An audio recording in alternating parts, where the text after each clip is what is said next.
இயக்குனர் ஷெரீப் இயக்கத்தில் கேபிஒய் பாலா, நமிதா கிருஷ்ணமூர்த்தி, பாலாஜி சக்திவேல், அர்ச்சனா உள்ளிட்ட பலர் நடிப்பில் கடந்த செப்டம்பர் மாதம் வெளியான காந்தி கண்ணாடி திரைப்படம் வந்து பாக்ஸ் ஆஃபீஸில் லாபத்தை பெற்றுச்சா அப்படின்றத பற்றி தான் இந்த வீடியோவில் நம்ம பார்க்க போகிறோம்.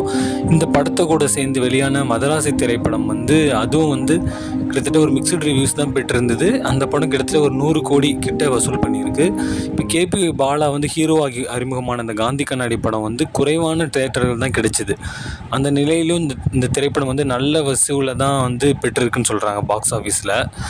இந்த திரைப்படம் வந்து கிட்டத்தட்ட 2.5 கோடி ரூபாய் பட்ஜெட்டில் உருவான இந்த திரைப்படம் வந்து இந்திய அளவில் 3.8 கோடி வரைக்கும் வசூல் பண்ணியிருக்கதாகவும், உலக அளவில் வந்து 4.27 கோடி கிட்ட வசூல் பண்ணியிருக்கதாகவும் திரையரங்க வட்டாரங்களில் பேசப்படுது.